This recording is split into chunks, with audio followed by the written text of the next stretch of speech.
Clint Eastwood did not raise his voice. He had never needed to. In the quiet that followed his final sentence, the studio lights buzzed faintly above the table, and Rachel Maddow's expression did not change. Not yet. She kept her eyes on Clint, waiting for the signal that this was still television, that there was a rhythm to follow. But Clint just sat there, calm and grave, with his hands folded and his heart steady, like a man who had finally stopped acting. He had not planned to speak. That had always been the agreement. Come on the show, say a few words about the new film, answer the soft questions, bow out gracefully. At 94, Clint Eastwood had earned his silence. People were happy to let him drift into the rearview mirror of American memory, a man who once stood tall and now simply stood still. But Clint had come with something else on his mind, something no one had asked him to bring, something he had carried for 67 years. The invitation to appear on Rachel Maddow's show had arrived the way they always did, through layers of agents and handlers who assumed he would decline. This time, Clint had said yes. Not because of the film, not because of the audience, but because there was one thing he had to say while people still listened. And because Rachel had once said something about him that he had never forgotten. She had said he was a relic. That word had stayed with him. The night before, Clint had sat alone in his study, listening to the rain slide down the windows. He had watched old interview clips on a tablet he barely knew how to use. He had seen his younger self, sharp, lean, coiled like a question people never dared to ask. He had never been quick to speak. He had always let silence do most of the talking. But that silence had grown too wide. It had started swallowing the truth. The car that picked him up the next morning was quiet and smooth. The driver called him Mr. Eastwood and offered coffee he didn't want. Clint looked out the window at a city he barely recognized. Billboards flickered with causes and slogans that felt like headlines from a play someone else had written. He didn't mind being out of step, but he minded that no one seemed to notice who had laid the road beneath their feet. At the studio, the makeup artist's hands trembled, not out of fear, but reverence. Clint had seen it before, that soft awe people carried for their idea of him. Not the man himself, but the myth he had once represented. She dabbed his forehead with powder and said nothing. He appreciated that. When Rachel walked onto the set, she was warm, professional, and prepared. She wore a blazer that meant business and a smile that never reached her eyes. Clint nodded politely. He had never met her before, but he had watched. He had read. He knew the role she played, just as he had once played his. And in that moment, it struck him how similar they were. Two performers telling stories, hoping someone would believe.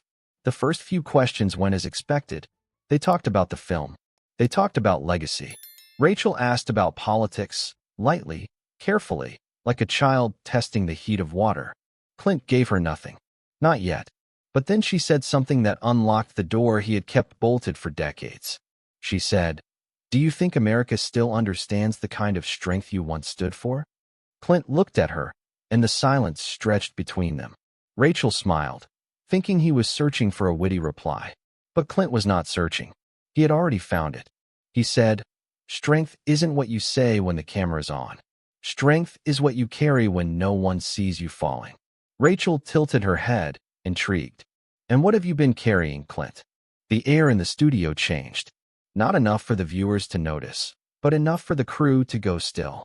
Clint adjusted the cuffs of his shirt, not to buy time, but to feel the edge of fabric grounding him. "I've been carrying silence," Clint said. "And silence has its own weight. But there comes a time when silence stops being noble and starts being cowardly." Rachel's eyes narrowed, just a little. The camera light blinked red. They were live. Every word now mattered. Clint continued. "There was a boy, 19 years old. He died in a place no one could pronounce, for a reason no one could remember. And I was there when the letter arrived. Not the letter from the government. The real letter. The one he wrote before he went. I was there when his mother opened it." Rachel didn't interrupt. She leaned in, gently, the way good interviewers do when they sense a thread being pulled. Clint said, "The boy's name was Daniel. And his letter said one thing. He said, 'Tell them I was scared, but I went anyway.' That's it. That's what he left behind. No flag. No speech. Just fear and courage in the same breath." Clint paused, not for effect, but because the memory still burned through the decades.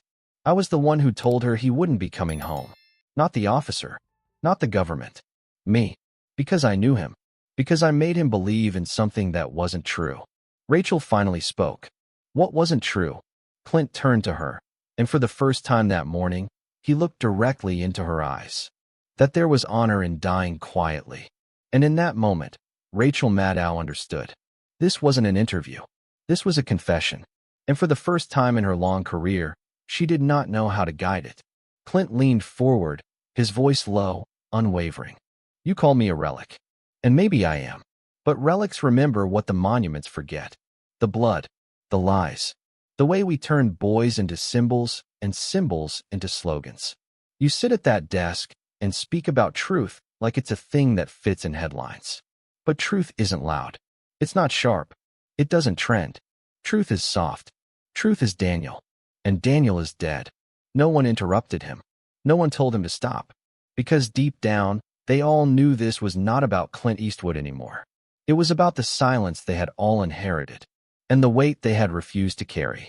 And Clint had finally laid his piece of it down. No one moved when Clint finished speaking. Not the camera operators, not the producer watching from behind the glass, not even Rachel. For a long moment, the silence he had just unburdened lingered in the air, thick and undeniable. And for the first time in a long time, Clint Eastwood felt the difference between silence that hides and silence that reveals. He had carried one kind for most of his life. Now he was offering the other. Rachel Maddow's fingers curled slightly around her pen, as if holding onto something solid might help her find her place again. But there was no returning to the script. There were no commercial breaks written for this kind of stillness. She cleared her throat and asked a question, not because she was trying to challenge him, but because she was trying to understand. She said, "Why tell this now?" Clint looked down at the tabletop. It was smooth and cold beneath his hands. Something about the texture reminded him of the steel in the M1 Garen Daniel used to carry. He spoke without raising his head. Because there are no men left who remember Daniel. No one who knew the sound of his laugh or the way he spelled tomorrow with one M. I was the last one, and I didn't want the version of him you get on a wall. Rachel waited, her voice softer now. Do you think telling this changes anything? Clint looked up again. The old sharpness was still in his eyes, but it was quieter now. Not a weapon, just a window to something deeper. It doesn't have to change anything. That's the mistake people make. Thinking truth is supposed to fix the world. Truth doesn't fix. Truth remembers. And remembering is the only thing that keeps us human. Rachel's posture softened, just barely.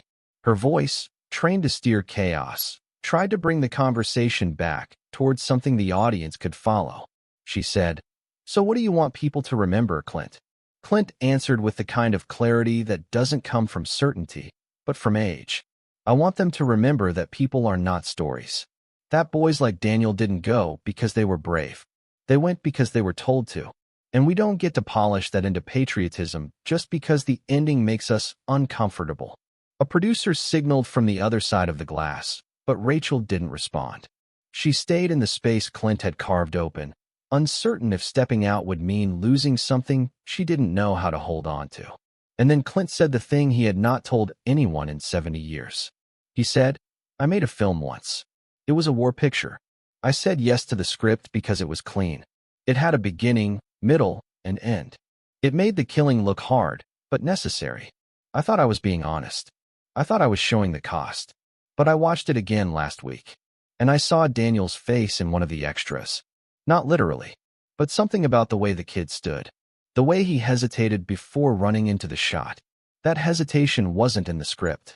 That hesitation was real." Rachel didn't speak. She let the words do what they were meant to do. Clint continued, "And I realized I had turned Daniel into background, into atmosphere, into scenery for a story that wasn't his. I didn't mean to, but I did, and I've been sorry ever since." The studio air had cooled, not in temperature, but in tone. Something had settled, something unshakable.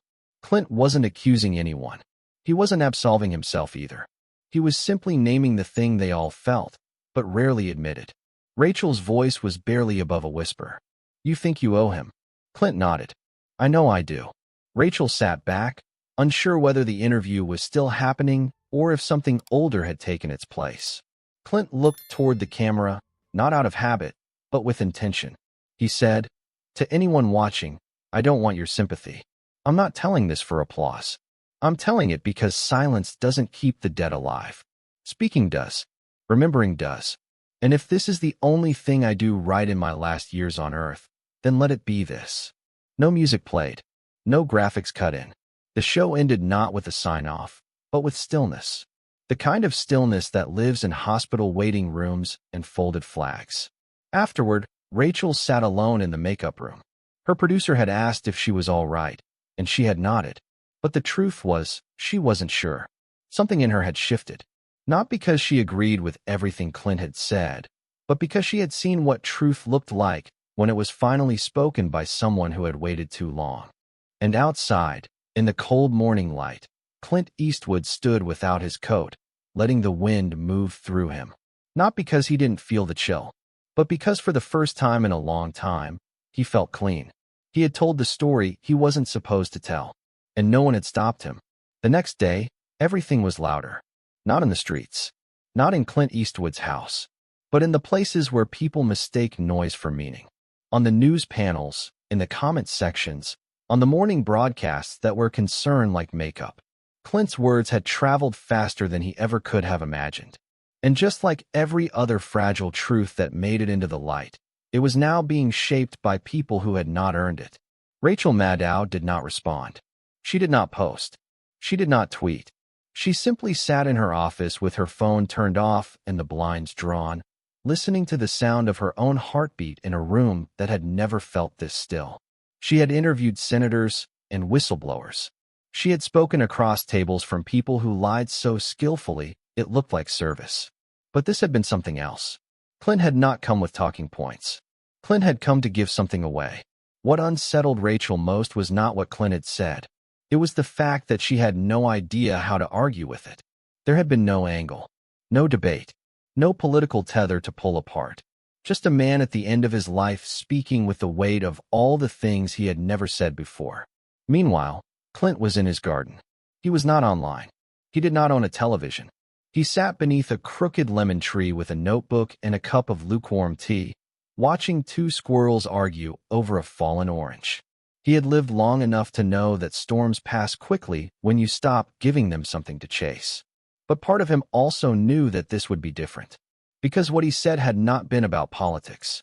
It had been about a boy. The phone began to ring sometime after noon. His publicist first, then someone from the network, then a woman named Lena who said she used to be Daniel's niece, though Clint had never met her. He let them all go to voicemail. If they truly needed him, they could knock. The knock came at sunset. It was not Rachel. It was not a reporter. It was a man named Stephen, dressed too formally for a visit without cameras. Clint opened the door and waited. He had no fear left to waste. Stephen introduced himself as a producer for another network. He said he respected what Clint had done. He said there was more to say. He said people were listening now, and maybe Clint could use that. Clint asked him one question. "Do you know what Daniel looked like?" Stephen blinked. "I saw the clip. I know what you said. I think people really resonated with it." Clint did not nod. He did not smile. He said, "That wasn't the question." Stephen fumbled. No, I guess not. I just meant." Clint stepped back into the doorway, blocking the view of the home behind him. "Then go learn first. Come back when you can tell me what color his eyes were." Stephen left without another word. Clint closed the door and returned to the lemon tree, where the squirrels had vanished and the tea had cooled completely. That night, Rachel rewatched the interview, not as a host, but as a woman trying to understand something that had not fit into her worldview. Clint had not accused her of anything, and yet she felt accused, not of a crime, but of a forgetting, the kind of forgetting that happens slowly, through years of repetition, the kind of forgetting that feels like professionalism. She kept thinking about Daniel, about the boy who had written a letter from the edge of the world, confessing his fear without shame, about the man who had delivered that letter not because it was his job, but because he had been part of what sent Daniel there. She wondered how many of her own words had shaped the path of someone she would never meet. She wondered if she had ever mistaken clarity for truth. The next morning, Clint received a letter. Not an email, not a message, a real letter, folded into an envelope, hand-delivered by someone too shy to speak.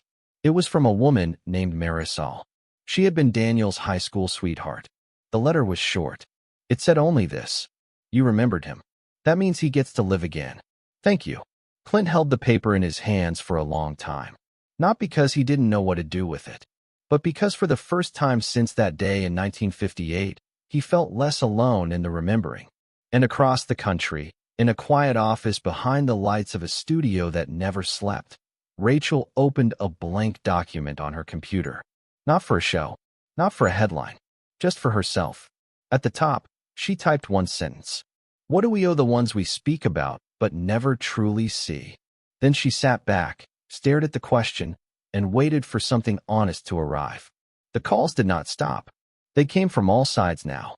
Journalists wanting follow-ups, historians asking for clarification, politicians trying to borrow Clint Eastwood's words like a lantern they could hold up in the dark without ever earning its light. Some wanted him to condemn Rachel. Others wanted him to run for something. None of them had heard what he actually said. Clint answered no one. He took slow walks before the sun rose. He sat on benches without checking his watch. He read paper books with pages that cracked like dry leaves.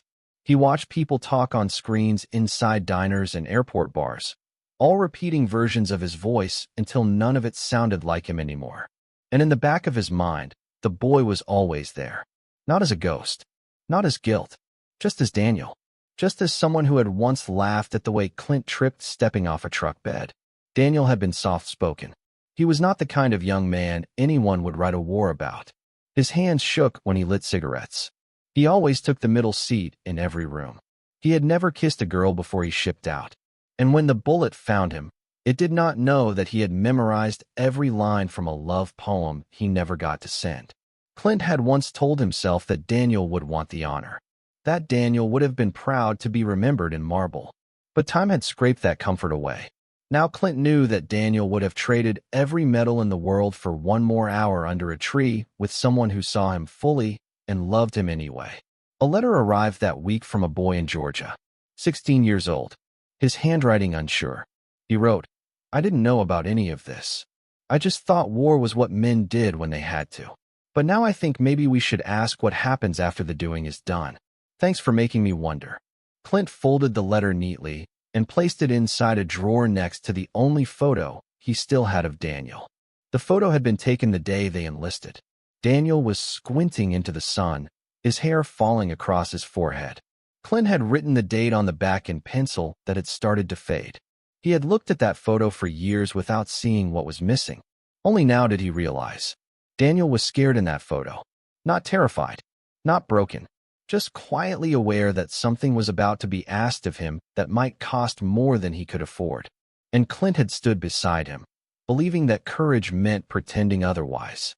That night, Clint sat at the kitchen table with a recorder. The kind you buy in office stores. Simple. Plastic. Red button in the middle. He pressed it once, cleared his throat, and said the boy's name aloud. Then he began to speak. He spoke about the letter Daniel wrote. Not the words, but the way his handwriting slanted up at the end of sentences, like he was still trying to convince himself that hope was allowed. He spoke about Daniel's mother, who did not cry when Clint handed her the folded triangle of regret. She had simply taken it, thanked him, and closed the door before he could explain anything. He spoke about the sound Daniel made when he was nervous, a sort of half-laugh, like a secret escaping. He spoke until the tape ran out.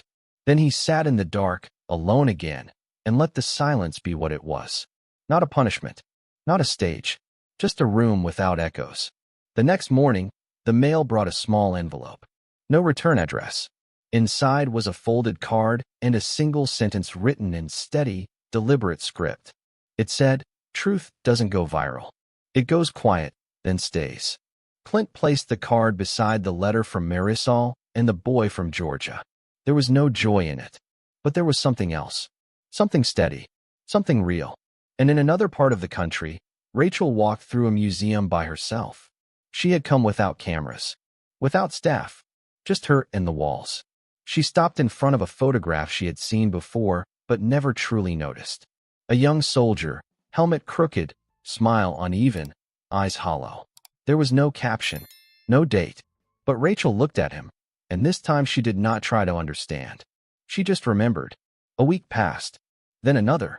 The headlines moved on, as they always do. The noise around Clint Eastwood faded.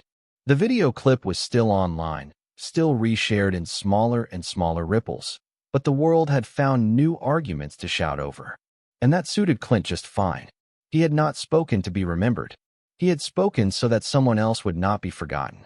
He kept to himself in the days that followed. Not because he was retreating, but because there was nothing more to say. Words had always come slowly to Clint. That had once made him a mystery people leaned in to decipher. Now it just made him someone who understood the value of saying only what needed saying. And then one morning, a package arrived. It was plain. No return address. Inside, wrapped in a simple cloth, was a book. Not a new one. The cover was worn, the spine loose, the pages marked in pencil and ink. Inside the front cover, there was a name written in a boy's handwriting. It was Daniel's book. The postmark was from Vermont. Clint stared at it for a long time before sitting down and opening it carefully, page by page, as if touching something sacred. It was a volume of poems. American verse. Some Whitman, some Frost, some names he had forgotten. Daniel had underlined certain lines. He had circled one word again and again on a page near the center. The word was stay. There was no note. No explanation of how the book had traveled this far. Just Daniel's name in ink and the soft rhythm of verses he must have read alone in the barracks. Clint read the book 3 times that day, not to learn something new, but to find the pieces Daniel had once held in his hands. Later that evening, Clint sat outside on his back porch. The sky was bruised with early dusk. A neighbor's dog barked somewhere down the hill. Clint had the book in his lap and Daniel's photo beside him. And without thinking, Clint began to read aloud. Not loudly, just enough to give the words shape. He read them like Daniel might have, slowly, halting in places, letting the weight of each line settle before moving on. And when he finished, he closed the book gently and whispered something into the air. He said, "You stayed." It was not a question. It was not a hope. It was a recognition. Daniel's body had never come home, but something else had. Something that only truth could carry.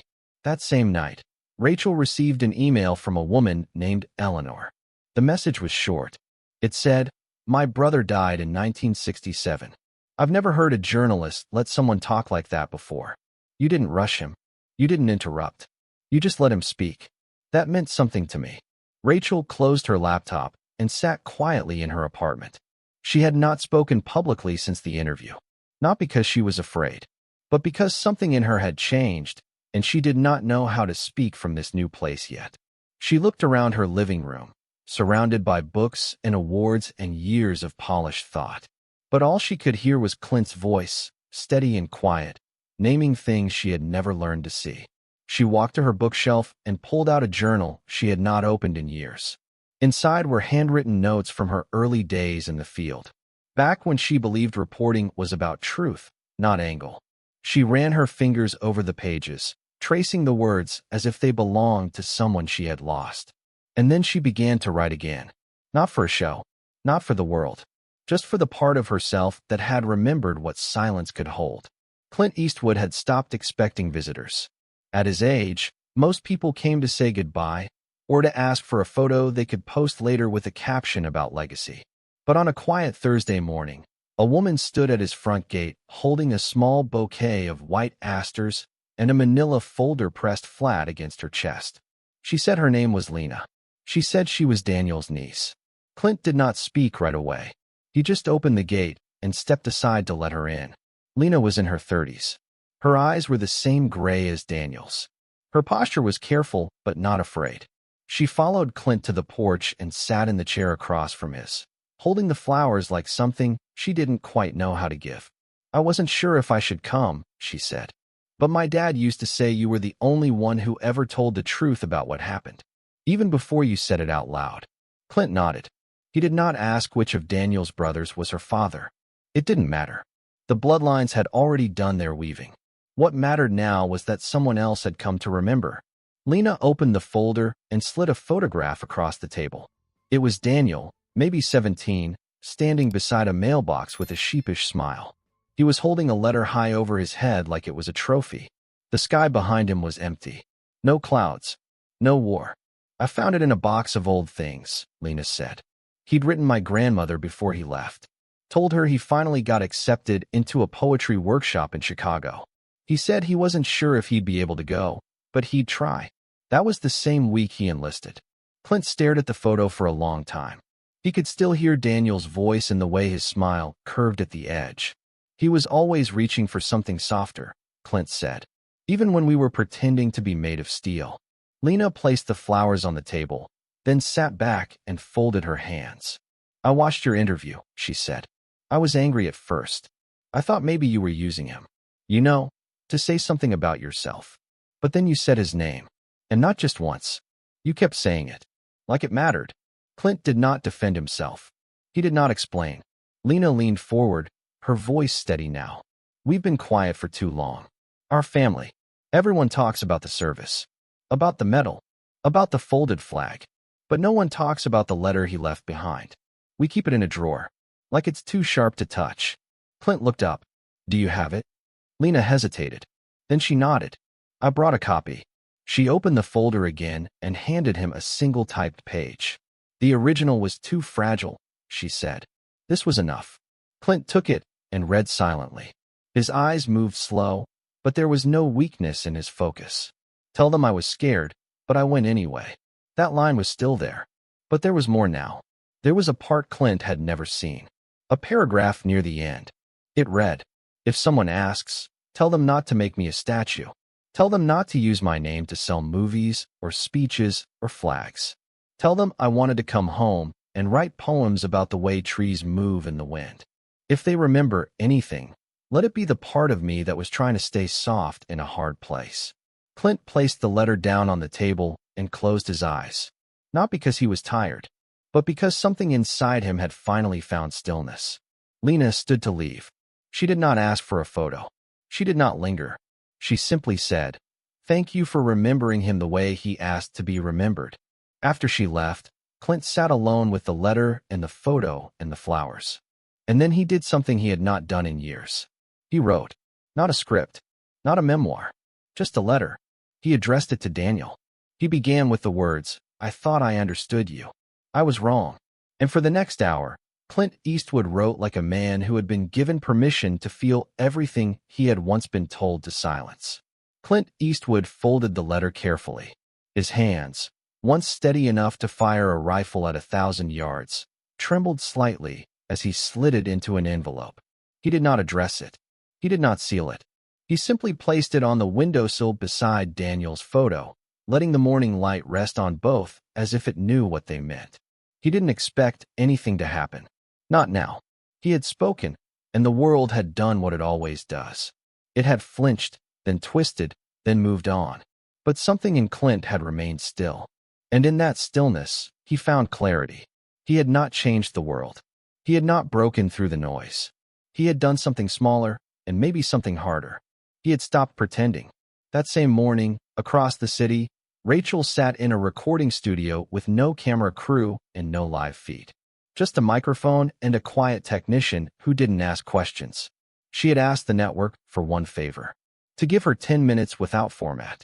They owed her that much. She didn't know if she would use the recording. She only knew it had to be said. When the light blinked on, Rachel took a breath and began. I want to say something not as a journalist, but as a person. A person who spent a lot of years believing that the best way to tell the truth was to speak louder than the lie. But recently, I sat across from a man who taught me something else. That some truths don't need defending. They just need to be heard. She paused, not for drama, but for honesty. I don't know if I agreed with everything he said. I don't think that's the point. What stayed with me was the name he kept saying. Daniel. A boy who left a letter behind. A boy whose fear was not a weakness, but part of his courage. And I've been asking myself ever since. How many names have I let pass through me without stopping to carry them? She closed her eyes for a moment before finishing. I don't want to be a person who forgets that stories are made of people. I don't want to use truth like a hammer when it should be a mirror. So if you're listening and you've lost someone and no one ever said their name out loud, I hope this reminds you that remembering is a form of justice too. The light went off. The room returned to silence. The technician nodded once and left the booth without speaking. Rachel remained in her seat, hands clasped, feeling something like gravity settle in her chest. Meanwhile, Clint returned to the place he had not visited in over 40 years. A military cemetery on the edge of the desert, where the air carried more silence than wind. He came alone. He brought no flowers. Only the copy of Daniel's letter and the photo of the boy smiling beside the mailbox. There was no headstone for Daniel. His remains had never been recovered. But Clint remembered the spot where the name was carved into the wall. A flat inscription. 5 lines. No story. Clint knelt in front of it and placed the letter down carefully, anchoring it with a stone. Then he sat on the ground beside it, letting his body rest against the wall as if he were leaning on someone who used to be there. He stayed until the sun dropped low and the heat faded. Before he left, he spoke one more time. He said, "You were never background." And then he rose slowly, steady on his feet, and walked back to his truck, letting the desert carry the rest. The letter was gone the next morning. Clint had expected as much. The desert did not keep what it was not meant to hold. Wind took things. Sun faded them. Time buried the rest. But he hadn't left the letter for Daniel. He had left it for himself. A ritual, not a message.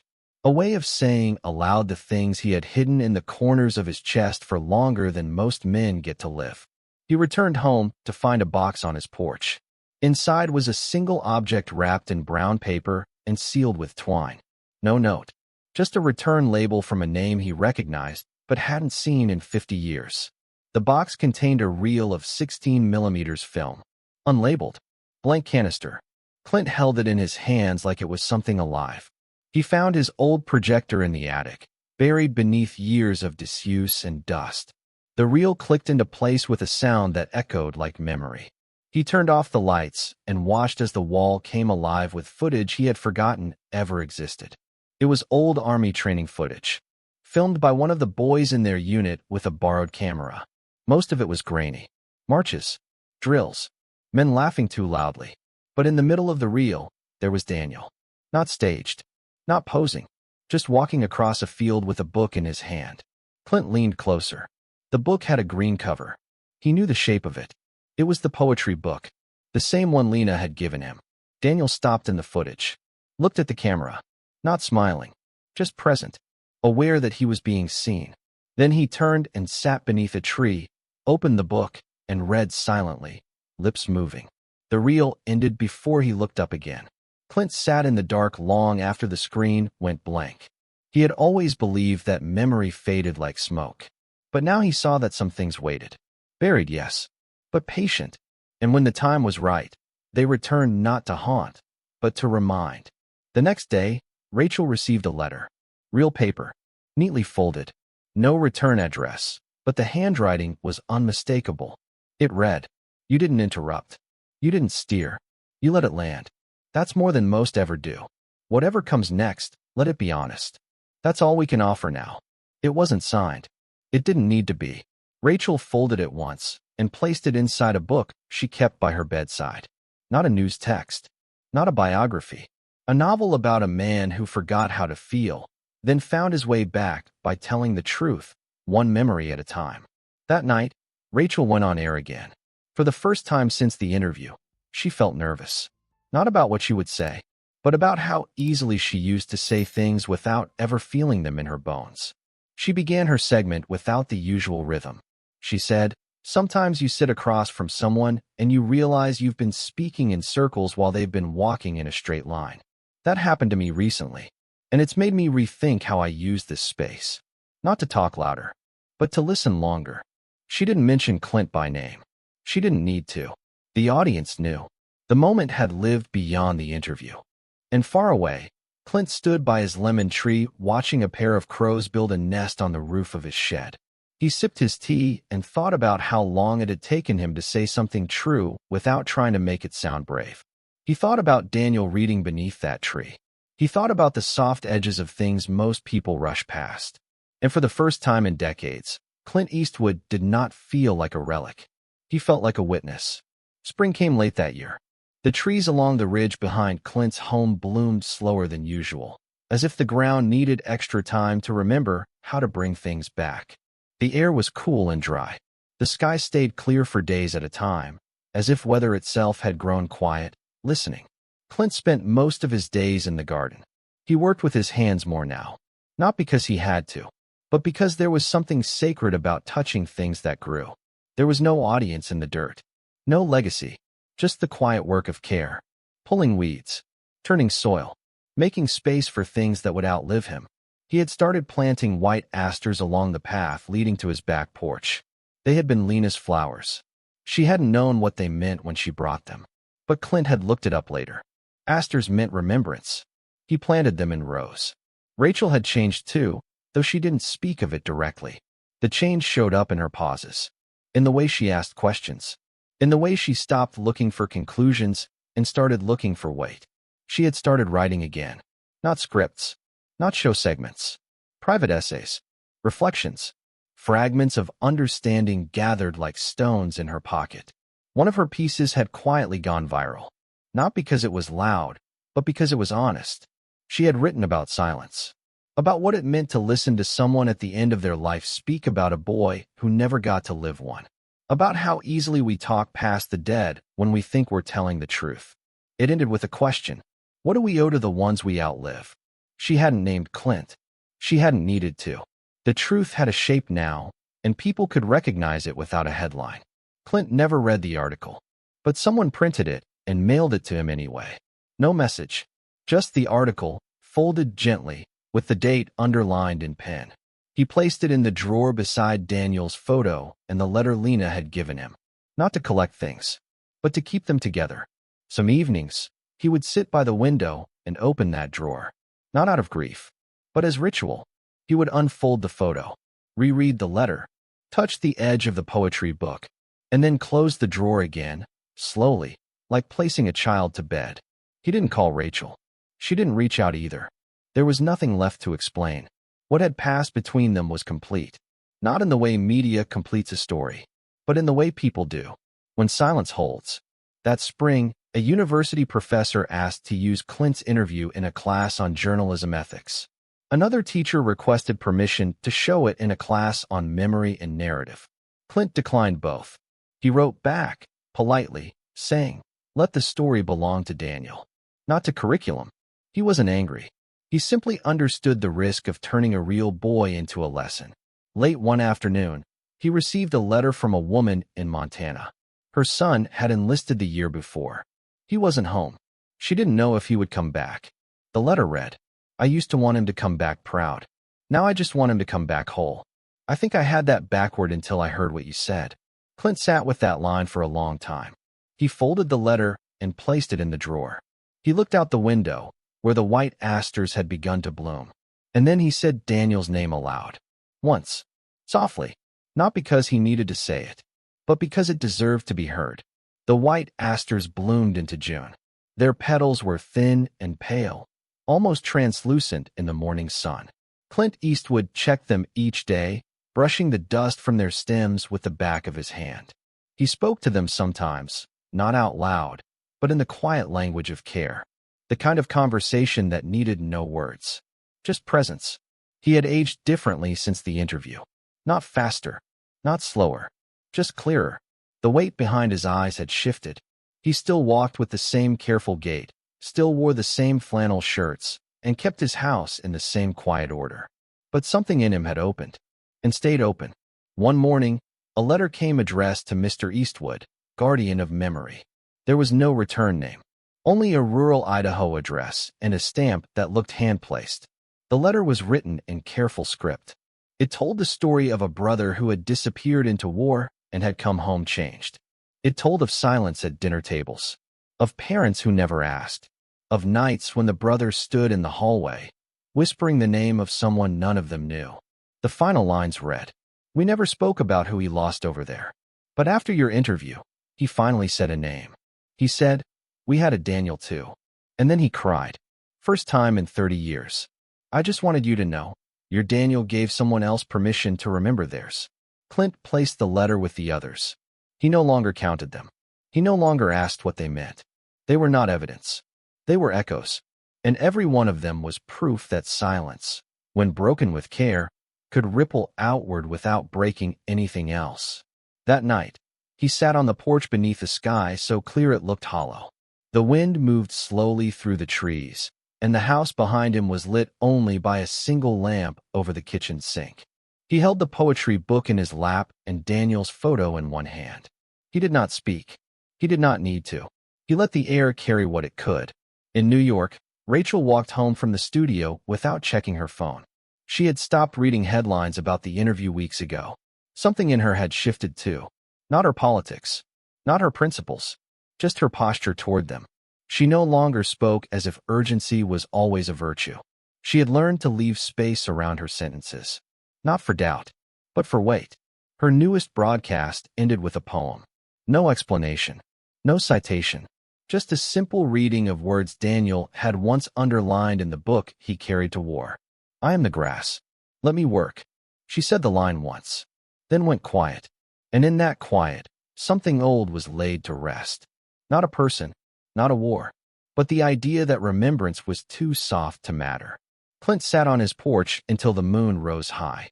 Then he rose, tucked the photo and the book under his arm, and stepped inside. He turned off the light. He walked through his home like a man who no longer had anything to run from. And before going to bed, he stood at the open window and whispered Daniel's name one last time. Not for Daniel, not for himself, but for the world, so it would not forget again.